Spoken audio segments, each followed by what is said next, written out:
Heroine Jayasudha తెలుసా? ఒకప్పుడు చాలా ఫేమస్ హీరోయిన్ ఆవిడ. ఓకే, ఆవిడ ఒక మాట చెప్పింది మొన్న ఒక ఇంటర్వ్యూలో, నేను జీసస్ ని నమ్ముకున్నాను. I said, wait, I want to follow you. I want to follow Christ, not the religion. అయితే ఆవిడ ఎప్పుడైతే మన హిందూ ధర్మాన్ని వదిలిపెట్టేసి క్రిస్టియానిటీకి వెళ్ళిపోయిందో, ఆమె ఎంత అయితే హీరోయిన్ ఫేమస్ అయిపోయిందో ఆమె డౌన్ స్టార్ట్ అయింది అక్కడి నుంచి. అలాగే హీరో భానుచందర్ ఐడియా ఉందా? ఒకప్పుడు ఆయన కూడా చాలా హీరో, పెద్ద ఫేమస్ హీరో. ఆయన కూడా అంతే చేస్తారు, నా జీవితం నేను పుణ్యంగా ఉండాలి, నా జీవితం సఫలం కావాలి, నేను పరలోకం పోవాలి అంటే నేను జీసస్ బైబిల్ తీసింది.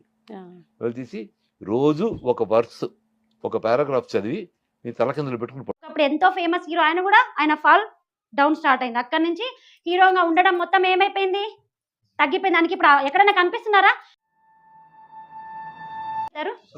స్వర్గంకి వెళ్తారు. కాదు కాదు, మీరు ఇక్కడ ఎవరైనా క్రిస్టియన్స్ ఉంటే అడగండి, ఆయన నరకం వెళ్తాడు అని చెప్తారు. ధర్మంలో ఏం చెప్తారంటే, నీ కర్మఫలం నువ్వు అనుభవిస్తావు అంతే, మంచి చెడులు అది నీకు రాసి పెట్టి ఉంటుంది ముందే. కాకపోతే దాంట్లో మనకు గాంధీ బొమ్మ మీద ఉన్న డబ్బులు ఉంటాయి కదా, డబ్బుల మీద గాంధీ బొమ్మ ఉన్న నోట్లు మాత్రం పాస్టర్కి కావాలి, దశమ భాగం లాగా. ఆ గాంధీ మాత్రం నరకంకి పోవాలి.